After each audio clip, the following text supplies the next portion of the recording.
Nalagat lang ako sa daan. Kaya na-late ako ng uwi.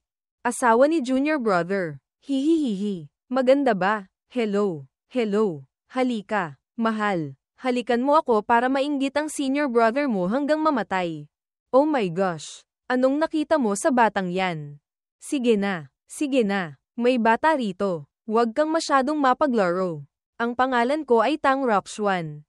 Alagad ni Elder Do mula sa panlabas na Spiritual Fruit Garden.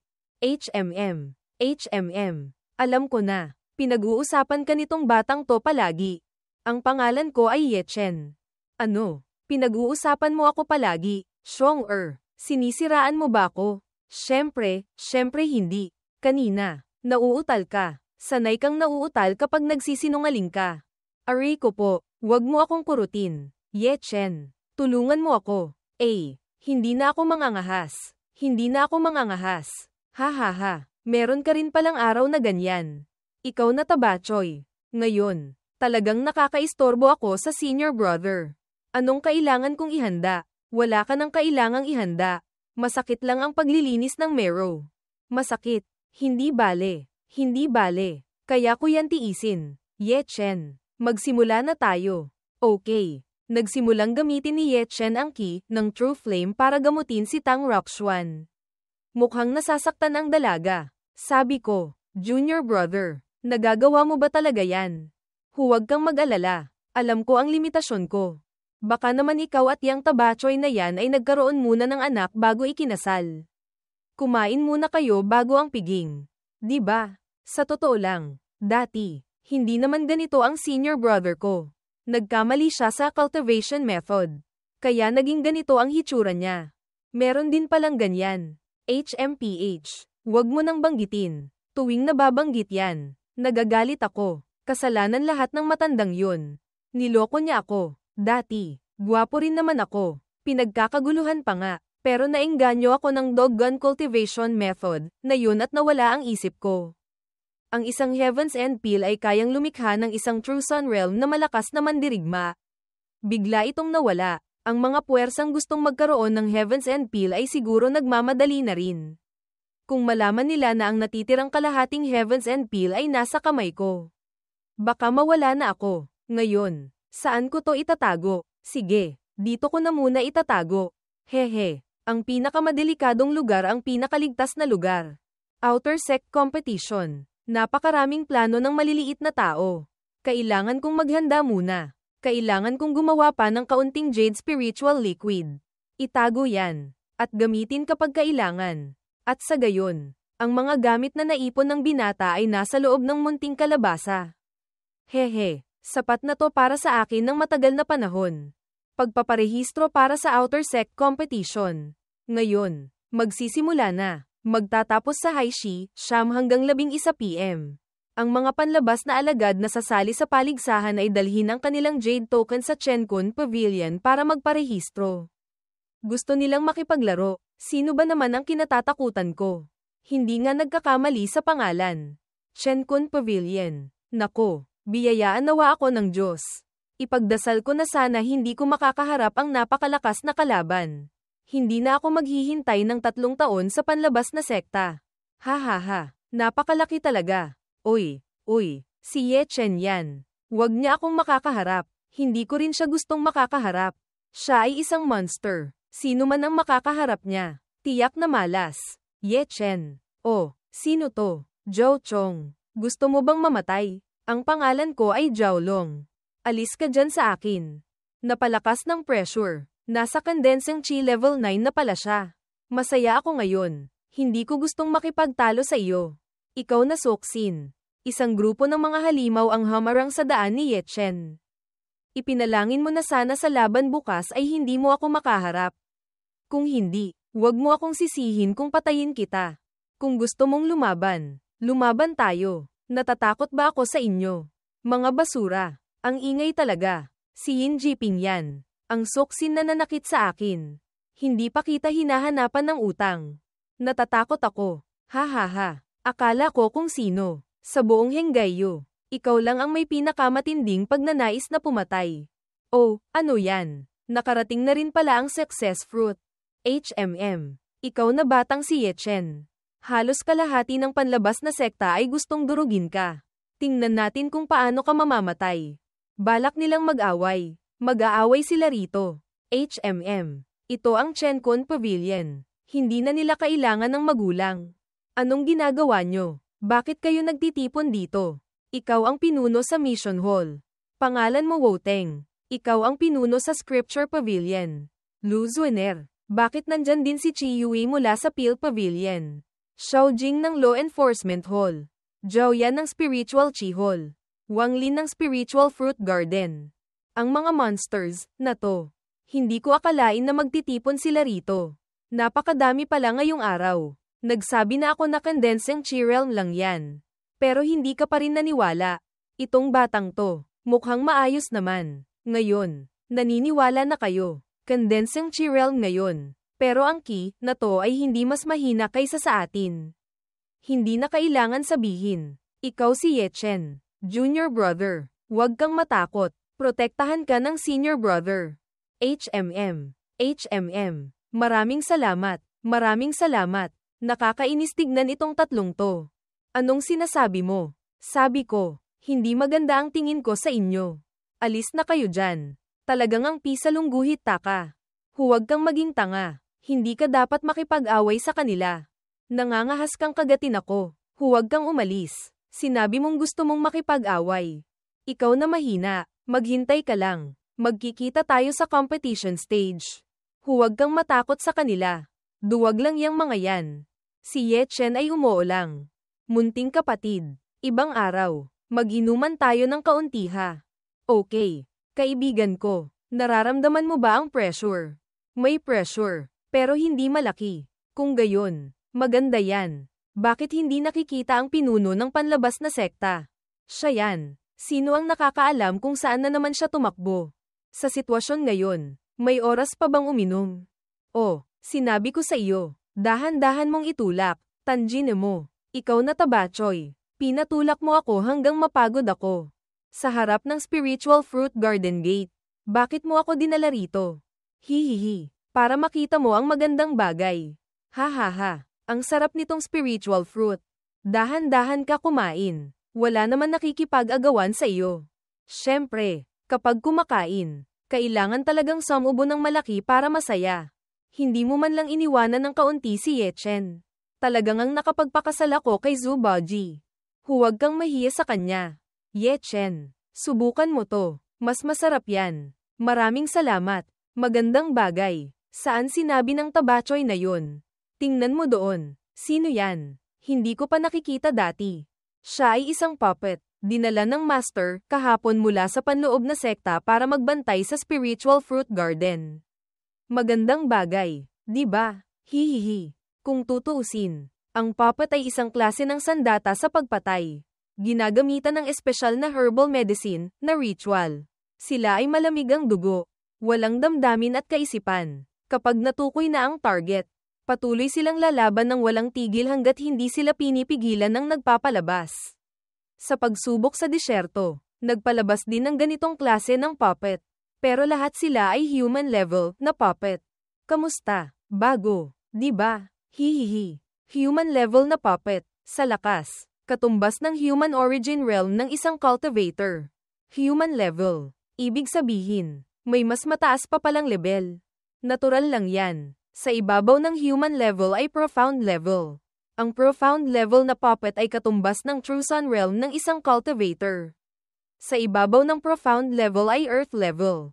Ang earth level na puppet ay katumbas ng spiritual void realm ng isang cultivator. Sa ibabaw ng earth level ay heaven level. Ayon sa sinabi ni Lao Jiu, ang Hengaiyu sect ay mayroon ding isang heaven level na puppet. Katumbas yun ng empty clarity realm ng isang cultivator. Ha ha ha. Empty clarity realm. Totoo o hindi, narinig ko lang yan. Hindi ko pa nakikita sa sarili kong mga mata. Dalagang Tang Roxuan. Sino ang nagkokontrol sa puppet na to? Pwede ko po bang subukan ang kakayahan niya? Hindi ba yan madali? Tumalon si Xiong-er. Hinawakan ng kamay ng Tabachoy ang spiritual fruit at pumitas ng isa mula sa puno. Nagsimulang kilalanin ng puppet. Halika, halika. Ikot-ikot ka muna sa akin. Alakba. Si Ye Chen ay nanunood mula sa ilalim. Kaya rin palang gumalaw ng mag-isa ang puppet. Natural lang na hindi. May nagkokontrol sa kanya gamit ang teknik. Nandito siya para magbantay sa spiritual fruit garden. Ang master ay naglagay ng restriction sa kanya dati. Kapag may magnanakaw ng spiritual fruit, mag-uumpisa ang restriction sa loob ng katawan niya. Automatikong hahabulin ka niya. Kung gayon, kung hindi mahuli ni Tabachoy Xiong-er, patuloy na hahabulin niya. Natural lang na hindi. Kung makalabas si Xiong-er sa spiritual fruit garden, hihinto siya sa paghabol. Syempre, may iba pang paraan. Yan ay kung sasabihin ng nagpapalabas na huminto siya. Ang sitwasyon sa panig ni Xiong-er ngayon ay parang hipon at hipon, meaning malupit ang kalaban. Halika, halika, Aliba, Gunggong. Nandito ang lolo mo. Ha ha ha. Humaharap ang puppet. Hoy, bakit hindi na ako hinahabol? Subukan natin ang lakas niya.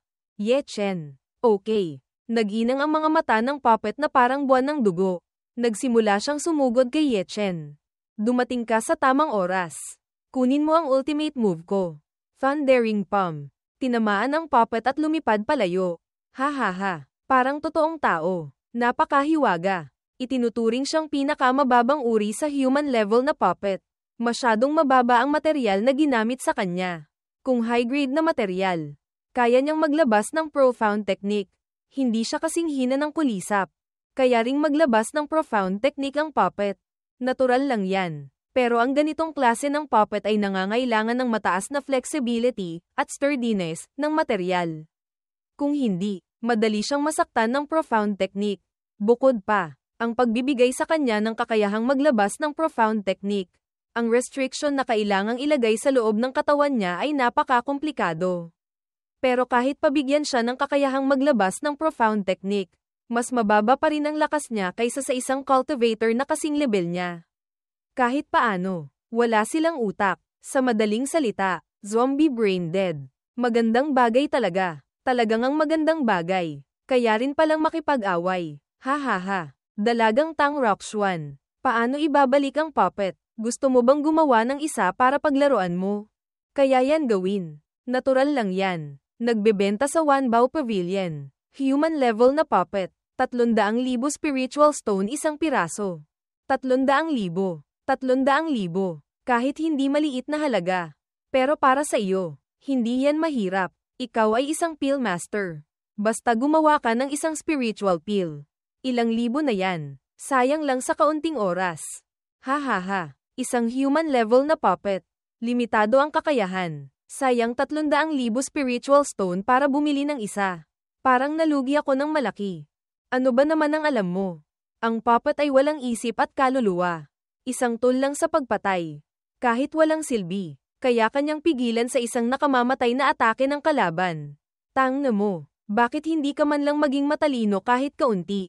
Sabi ko ganyan. Hindi mo pa rin maintindihan. Ikaw na Tabachoy, tumahimik ka para sa akin. Kapag nagbukas ang bibig mo, tang asterisk na, gusto mo ba talagang masaktan? Tumayo ka dyan sa akin. Oh, simula ngayon, hindi na ako magsasalita. Kaya pa bang magsalita? Ate ang lola mo, patawarin mo na ako. Ang sinabi ng Peking Zubaji ay may punto rin. Ang puppet ay isang klase ng tool. Walang isip, hindi nakakaramdam ng sakit. Kahit durugin ng isang palad. Walang problema. Kung nasa panganib, pwede mo rin siyang gamitin bilang tagaharang.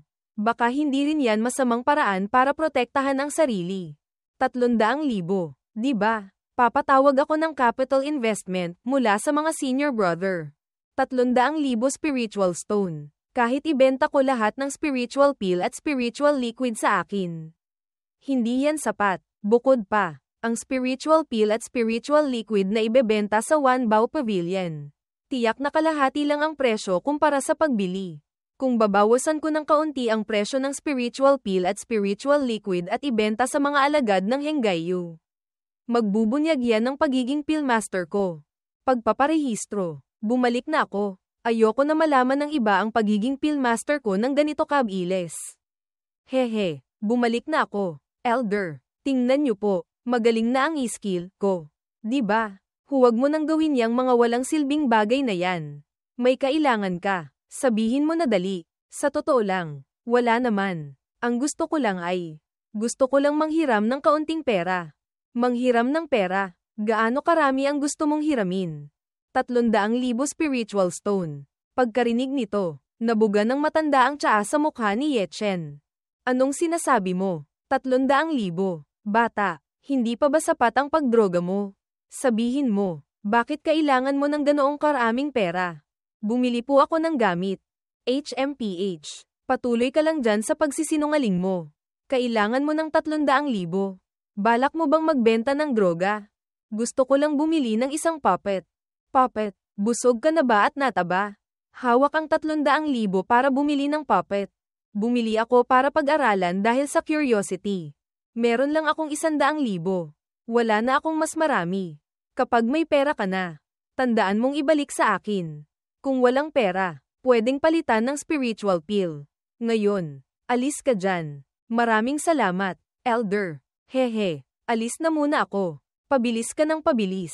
Pag nakikita ka, nakakairita. Umalis ka na dali. HMM. HMM. Sige po, disipulo. Aalis na. Gusto mo bang masipa? Aray ko po. Hindi na po. Hindi na po mangangahas. Tahimik na tumawa si Yui sa labas. Nako, masakit talaga ang kamay nitong matanda na to. Hay nako, Senior Sister Chi. Heto na ang meron ako. Kunin mo na yan. Okay lang yan. Kung ibibigay ko, kunin mo na. Kapag may pera ka na, tandaan mong ibalik sa akin. Grabe, halos 70 hanggang 80,000 na to. Talagang napakabukas palad ni Senior Sister Chi. Idagdag pa ang spiritual stone at spiritual liquid ko. Medyo sapat na yan. Sa Wanbao Pavilion ngayon. Hello, bata. Parang ilang araw ka nang hindi dumarating. Hihihi, busy po sa paglilinang. Kaya hindi po ako makapunta. Teka po, Elder. Narinig ko po na may puppet kayo rito. Di ba? Ano? Gusto mong bumili? Gusto ko pong bilhin para pag-aralan. Human level na puppet. Kailangan ng 300,000 spiritual stone. Ikaw na bata, marami kang pera. Ngayon, busy ako. Wala akong oras makipag-usap sa iyo ng walang kabuluhan. Importante ba ang panlabas na anyo? Inilabas ni Ye Chen ang 2 supot ng spiritual stone. Hindi talaga pwedeng maliitin ang iba. Mayaman ka. Ikaw na batang yan. Sige na. Sumama ka sa akin. Heto ang 6 na puppet. Lahat sila ay human level. Pumili ka ng sarili mo. Mukhang maayos naman sila. Nangati ang kamay ng binata. Hinawakan ng puppet. Ang tigas naman. HMM. Kakaiba to. Tingnan ko muna. Mama ko. Ito ba ay tumalon mula sa kabaong? Tanga ang utak ko para piliin ka. Habang nag-iisip si Ye Chen. Napatigil siya. Oy, may babae din pala. Magaling to. Kunin ko na yan pauwi. Makita ko lang buong araw. Maganda na ang mood ko. Hihihi. Sabi ko, tapos ka na bang pumili? Ang sarap ng kalakal. Nagpapaligoy-ligoy ka pa. Bilisan mo na. Bata, sige na. Pipiliin ko siya. Siya, Hum at Sing. Sigurado ka na? O gusto mong palitan? Ano ba yan? Anong sitwasyon to? Kulang ang function nitong puppet na to. Hihihi. Sa tingin ko, medyo kumpleto na yan. Bukod pa, anong function ang sinasabi mong kulang? Elder. Itinapon ng Elder ang supot ng pera kay Ye Chen. Kahit puppet, gusto mo pa rin. Tao ka pa ba? Nagbibiro lang ako. Ikaw na matandang haliparot. Nagpapanggap ka pa riyan. Anong ginagawa mo? Gusto mong masaktan? Sino ang sinasabi mong matandang haliparot? Ako ang matandang haliparot. Ako ang matandang haliparot. Elder. Elegante at kaakit-akit kayo. Di ba? Ang bibig ng batang yan. Talagang malambing. Elder. Sa totoo lang. Saan ang kulang? Sa tingin ko, medyo normal lang. Mayroon lang siyang isang kamay. At ngayon, anong sitwasyon na naman to? Sirang isang kamay. Mahirap makahanap ng material para sa puppet. Kaya kinailangan lang ipagpatuloy. Palitan mo na lang ng iba. Kung gayon, hindi pwede. Gusto ko lang siya. Kung sira, ibenta mo sa akin ng mura. Kung gayon, babawasan ko ng 50,000 spiritual stone. Okay. Isinama ng matanda ang sariwang dugo at isang hibla ng spiritual soul force ni Ye Chen sa spiritual mansion. Pagkatapos ay idikit yan sa noo ng babaeng puppet para gumawa ng koneksyon. Napakahiwaga. Magandang puppet. Simula ngayon, sasama ka na sa akin sa paglalakbay. Umalis na kayo. Ang bagal nyo. Halika na. Halika na. Pinagmamadali mo ako. Bumalik ang matanda sa Little Spirit Garden. Isang malakas na sigaw. Kuya, kuya, sino itong magandang ate? Puppet siya. Puppet yan. Ginawa yan ng unang sect leader ng Henggayu sect. Isang klase ng sandata sa pagpatay. Ginamitan ng espesyal na profound technique at ritual. Sila ay walang damdamin, walang isip, malamig ang dugo at walang puso. Kapag natukoy na ang target, walang tigil silang hahabol, maliban kung pigilan ng nagpapalabas. Saka lang sila titigil. Oh, napakalakas pala, kapatid. Natatakot ka bang masaktan? Natural lang na hindi natatakot. Kung gayon, magaling. Tingnan mo ang resulta ng iyong paglilinang. Kampi kayo ni Puppet. Nagliwanag ang mga mata ng dalaga na may kulay ube. Nagsimula siyang sumugod. Isang galaw. Naitapon si Xiao Huer. Patuloy siyang nag-ipon ng lakas mula sa taas. Dalawang tao. Pantay ang lakas. Bakit parang mas malakas itong Puppet na may isang kamay kumpara sa Puppet sa Spiritual Fruit Garden? Bukod pa, napakabilis ng galaw niya. Ang mga galaw na ginagamit niya ay hindi simple. Kahit kulang siya ng isang kamay, mas maliksi siya kaysa sa inaakala ko. Napakataas ng accuracy ng atake at depensa niya.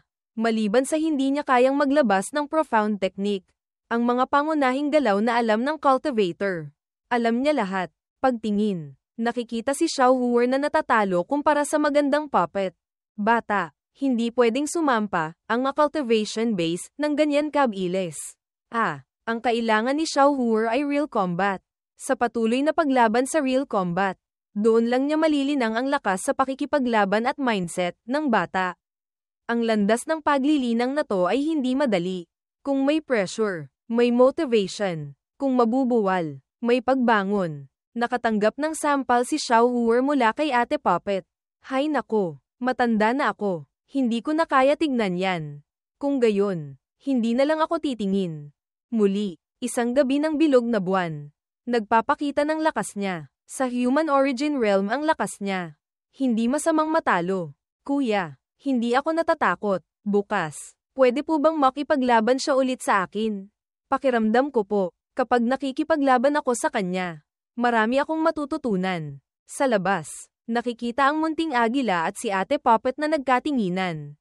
Nakatingin sila sa isa't isa. Bigyan kita ng pangalan ha. Ano sa tingin mo? Tawagin kitang Zizuan. Medyo maganda yang pangalan na yan. Simula ngayon, Zizuan ang itatawag ko sa iyo. Ginamit ni Ye Chen ang kanyang true flame at inilipat ang lakas kay Zizuan. Ang inherent quality niya ay napakaganda na. Idagdag pa ang paglilinang ng true flame mula sa akin. Tiyak na magiging trump card siya sa hinaharap. Nagpakita ang dalaga ng damdamin ng isang tao. Sa wakas, tapos na. Kasinggan ng ulap na dumaan sa bundok. Mabagal ang mga hakbang ng magandang babae.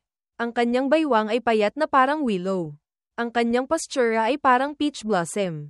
Masyado lang ba akong nag-iisip? Ngayon, magsanay tayo ng kaunti. Magaling kang lumaban. Dalawang tao. Dalawang agos ng lakas. Yelo at apoy ang naghalo. Ginamit ni Zizuan ang ultimate technique. Super VIP kick. Tumalon si Ye Chen para umilag. Talagang masyado kitang minamaliit. Hinawakan ni Ye Chen ang paa ni Zizuan. Muli, ang legendary head spin. Pagkatapos ng ilang sandali, itinapon si Zizuan paitaas. Nagpatuloy si Zizuan sa pagsipa. Ang binata ay mayabang ang itsura. Bumagsak ka na sa akin. Pero hindi inaasahan na masasampal siya sa bibig. Aray ko, masakit. Nakalimutan ko ang depensa sa kaliwa. Ha. Nakakuha ng kayamanan. Ang dalawang tao ay nagpatuloy sa paglipad sa ere. Ang virtual world ay nagdadala sa iyo sa isang pangarap. Ang dalawang tao ay nag-aaway. Umiikot-ikot. Aray ko, bakit mo ako hinawakan sa buhok? Sa wakas, nagutos ang binata na huminto. Hingal na parang tuta. Pagkatapos, kinuha ang kalabasa at uminom. Baka dahil lumaki ang spiritual soul force ko. Kaya siya nagbago. Ito ang dahilan. Mas malakas ang kalaban. Mas malakas siya. Tingnan mo. Lagi siyang nakasuot ng itim na parang assassin. Hindi man lang maganda kahit kaunti. Maghintay ka lang. Papalitan kita ng damit. Ito ang paborito ko. Maganda to. Halika. Ako na ang magpapalit para sa iyo ha. At sing. Parang hindi maganda yan. Huwag mong isipin ang masama. Huwag mong isipin ang masama. Hindi. Hanap ka ng iba na magpapalit para sa iyo. Kailangan nating lumaban ng maayos. Ngayon, lumaban tayo. Ang espada rin niya ay mas malakas kaysa sa inaakala ko. Kung maglalabas siya ng profound technique, tiyak na hindi ordinaryo itong espada na to. Dalawang tao ang nagkaharap. Sige na. Ang mga pangunahing sword techniques ng cultivator. Alam niya lahat. Kulang lang siya sa pag-intindi sa Dao. Nagsamantala ang binata. Hinawakan ang kamay ni Zizuan. May butas dito. Sa hindi sinasadya, nahawakan ng binata ang Bauzi. Sa sandaling yun, ang batang cowboy na parang bagong sibol na 18 taong gulang ay agad nakatikim ng sampal sa bibig. Si Ye Chen ay naitulak palayo. Mama ko, masakit. Sa wakas, nagutos ang binata na huminto. Mama ko, masakit. Huhu. Masyadong malupit. Huhu. Ang mga mata ng binata ngayon ay brown at itim na. Grabe. Grabe. Ye Chen. Sinong bumugbog sa iyo? Tingnan mo ang mukha niya. Anong nangyari? Hihihi. Sabi ko, meron ka ring araw na ganito. Ikaw na bata. Tumahimik ka. Talagang ang bibig ng aso ay hindi makapaglabas ng gering. Ang puppet. Nandito na. Hindi ko akalain na ganyan kalaki ang laro mo. Bata, kumuha ka pa ng babae na puppet. Ang bagay na yan. Ikaw na Zubaji. Nagulat ka ba? Masyadong normal lang. Saan galing ang pera para ibili? At babae pang puppet. Hihihi. Maganda rin. Maganda. Anong maganda? Hihihi. Parang fairy. Aray ko. Aray ko po. Ye Chen. Tulungan mo ako. Ha ha ha. Ikaw lang ang tanga at matigas ang ulo. Babaeng bata, hahayaan kitang makipag-away hanggang mamatay ka. Sapat na. Kahit ang puppet ay hindi kayang magsalita. Sige, sabihin mo, nangangahas ka pa bang gumawa ng gulo? Hindi na po, hindi na po, kahit ibigay sa akin. Hindi na ako mangangahas. Huhu. At sing. Dalagang Tang Roxuan. Tulungan mo ako sa isang bagay. Palitan mo siya ng damit. Tingnan mo ang iba. Tapos tingnan mo ang sarili mo. Anong nilalaro na naman? Ay oo nga pala. Bakit ka ganyan ka bruised? Ang natutunan ko ay ang paraan mo ng pagtanggap ng bugbog kanina. Pareho lang tayo. Malaki ang bibig. Malaki ang mukha. May panda eyes. Kahit mamatay ako, hindi nila pwedeng malaman na si Zizuan ang bumugbog sa akin. Hoy, seryoso akong nagtatanong. Sino ba talaga ang bumugbog sa iyo? Medyo malakas din ang pagkakabugbog. Nagkataon lang na hindi ako naging maingat. Totoo yan. Hindi ko sinasadya. Dahil din yan sa malupit na pagkakabugbog ni Zizuan. Nagbukas ang pinto. Si Ye Chen ay natulala. Parang anak ng makata. Si Zubaji naman ay nakanganga. Ang ganda. Ang gandang babae. Naging puppet. Sa harap ng dalawang cowboy. Isang magandang dalaga at si Tang Roxuan. Tingnan mo yang mataba mong katawan. Tigilan mo na ang pagtingin. Kahit tingnan mo pa, hindi yan sa iyo. Bakit kulang ang isang kamay niya? Mura lang yan. Alam mo ba na kapag kulang ng isang kamay, malaking bagay ang mababawas sa lakas. Kung kulang ka sa pera, sabihin mo sa akin. Mag-ambagan tayo para makapagsindi ng bigas, meaning, magtulungan. Kung hindi, ako na ang magsasakripisyo. Itong magandang puppet na to. Ibenta mo na sa akin. Ha ha ha, meron bang ganitong kabaliwan? Hindi gumagamit ng truchi. Kung matatalo mo siya, magiging sa iyo siya. May ganyang kagandang bagay pa pala. Ha ha ha. Tanga na cowboy. Malapit na ang karma mo. Ha ha ha. Hehe. Hindi gumagamit ng truchi. Kaya ko pa ring talunin ka. Sumugod si Xiong para labanan si Zizuan. Nakatikim agad ng sampal sa bibig. Pagkatapos ay puro, Yiko. Yiko. Aray. Aray. Mama ko. Tulungan niyo ako. Puppet din siya na human level. Pero ang kagandahan nitong one-armed puppet na to. Talagang napakaganda at kaakit-akit. Sigurado ka bang human level siya? Human level na puppet. Kung hindi totoo, hindi ko kukunin ang pera. Talagang napakakakaiba. Pagtingin, nakikita ang batang cowboy na nakadapa sa lupa. Nabugbog. Aray ko. Napakalupit. Aray ko. Mama ko. Talagang malupit. Siguro hindi yan earth level na puppet. Di ba? Ang earth level na puppet ay kaya nang maglabas ng ilang pangunahing profound technique. Sa loob ng katawan, Magsisell din ng True Chi. Nang palitan ko siya ng damit, sinuri ko na, walang True Chi sealed. Kung gayon, talagang kakaiba. Oy, dahan-dahan. Mahal ko, huwag kang kumilos. Tiis ka muna ng kaunti. Ang master ko ay nakasali dati sa paggawa ng puppet. Nagkataon na nakarinig ako ng kaunti. Dalagang Tang Roxuan. Parang napakaintindihin mo tungkol sa puppet. Kung pwede, dadalhin ko ang puppet mo para ipakita sa master ko. Sige na, tungkol sa outer sect tournament. Pag-usapan na lang yan mamaya. Narinig ko na sa malaking paligsahan na ito. Bawat alagad na sasali ay magkakaroon ng isang pagkakataon na mag-resurrect. Meron din palang ganyan. Pangunahin yan dahil sa huling malaking paligsahan na nagkaroon ng maraming walang kwentang bagay na nangyari. Sa kasalukuyan, ang top 10 na panlabas na alagad ay lahat ng mga natalo sa nakaraang paligsahan. Hindi dahil sa kulang ang lakas, kundi dahil nakatagpo sila ng mga alagad na mapanlinlang. Sa nakaraang paligsahan, maraming alagad na mas mahina sa lakas ang nakapasok sa panloob na sekta. Habang ang mga malakas ay nanatili. Sinasabi mong mahiwaga o hindi? Ito ay narinig ko lang din. Sa nakaraang malaking paligsahan, maraming malalakas na alagad ang nagkaharap, na nagdulot sa maraming malalakas na alagad na matalo. Swerte rin ay isang klase ng lakas. Kung sinasabi ng tao, mas maganda ang swerte, kaysa sa magaling. Kung ano man ang sabihin. Sana hindi tayo magkaharap sa paligsahan na ito. Sa Chencon Pavilion Arena ngayon. Kung makakaharap ka ng malakas na alagad, kailangan mong sumuko. Tandaan mo ang sinabi ko. Sa pagkakataong ito, hindi kailangan pumasok sa panloob na sekta. Dumating lang dito para damhin muna ang atmosphere. Dumating ang alagad ng Human Yang Peak, si Chi Hao. Ilang araw pa lang, masaya na yang batang Soksin na yan. Ha ha ha, gumaling na rin ang kamay niya.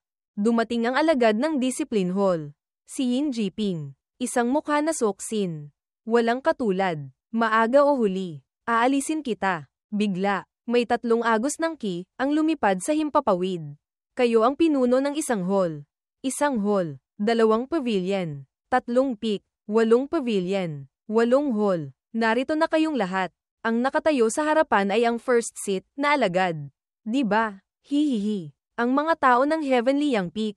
Ang nagdadala ng grupo. Hindi ba ang pinuno ng panlabas na sekta sa alamat? Ang cultivation base niya ay hindi pa kasing taas ni Jiang Hao. Hindi siya ang pinuno ng panlabas na sekta. Itong ki na to ay mahirap maintindihan. Hindi ko talaga masabi ang cultivation base ng taong ito. Tiyak na hindi simple ang background ng taong ito. Hindi ko alam kung anong pinagmulan niya. Inner sect 9 peaks. Pero 3 peak master ang nandyan. Oh my gosh. Dumating din siya. Ang Yengayu sect ay ganoon kaimportante ang outer sect competition. Munting Yechen, huwag mong kalimutan ang pagsubok na ibinigay ko sa iyo. Naintindihan ko na. Naintindihan ko na po. Isang sinag ng liwanag ang bumaril sa himpapawid. Umiikot-ikot na parang chongkang ng mga nagtitinda sa kalsada.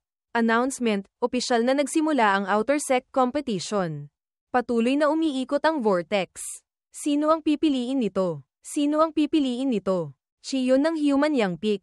Oras na ng batang si Xiao Huer. Si Ye Chen. Para sa kanya, hindi kaunti ang tiniis. Kung ikukumpara kay Ye Chen, ang lakas niya ay napakalayo talaga. Huwag kang matakot. Ibigay mo lahat ng lakas mo. Junior brother, hindi ako natatakot na matalo sa iba. Pero hindi ako matatalo sa kanya. Kaya ni kuya na talunin ang kuya niya. Kung gayon, kaya ko rin siyang talunin. Para tulad ni kuya. Bugbugin hanggang mamatay yang si Chiyon. Kumusta? Basura. May lakas ka na ngayon. Nakalimutan mo na ba ang nangyari nung isang araw na binugbog kita? Napakarami mong salita. Kung gusto mong lumaban, lumaban tayo. Kung hindi, mamatay ka rin naman. Mamatay ka. HMPH. HMPH. Basura. Talagang napakaraming butas. Nakatanggap si Xiao Huer ng isang palad mula sa likuran. Akala ko, tapos na ang laro, pero nag-counter-attack siya. Tinamaan si Chiyon. Siya ay nadulas palayo. Ayon sa Adi, ang 2 puwet niya ay natusta na sa natural na paraan. Naghahanap ka ng kamatayan. Sumugod si Chiyon at naglabas ng isang palad na force. Pinigilan ni Xiao Huer hanggang sa yumuko ang stick. Hingal na hingal si Xiao Huer. Naglabas ng stick formation. Fireworks explosion noong 2023 sa bahay ng kapitbahay. Hindi simple yang batang to.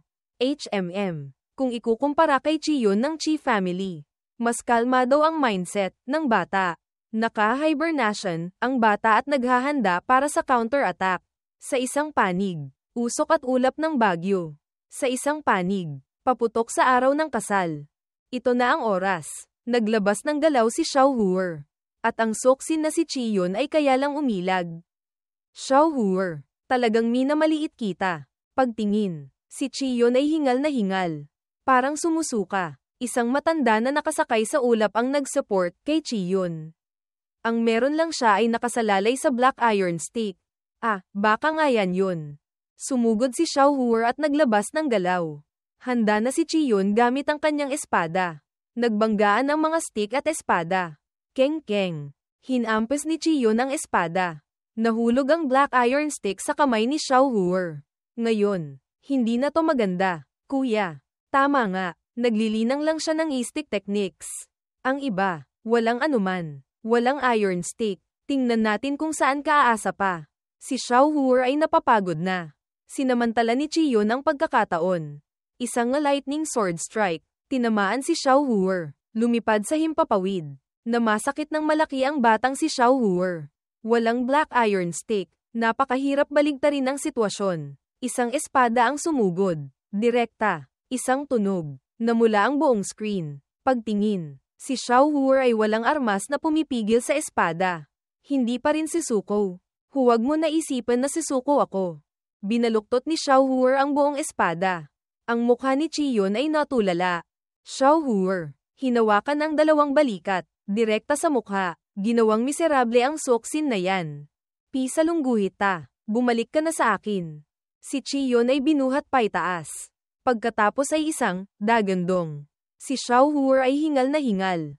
Si Chiyon naman ay malapit nang mahulog sa arena. Hindi nga nagkakamali. Kapatid ni Ye Chen. Kahit ang posture niya ng pagpapatamba ay pareho. Ang batang si Chiyon. Sa tingin ko, hindi na makakabangon. Makakabangon pa ba? Malas na hindi pa siya namatay sa pagkahulog. Unang laban. Panalo si Xiaohuer. Kuya, hindi ko kayo binaygo. Di ba? Magaling. Xiaohuer, gumaling ka ng mabuti. Opo, kuya. Pangalawang laban. Panalo si Chi Yue. Pangatlong laban. Panalo si Su Xinyu. Pang-apat na laban. Hindi nakatala. Panlimang laban. Panalo si Xiong-er. Pang-anim na laban. Panalo si Chiwo.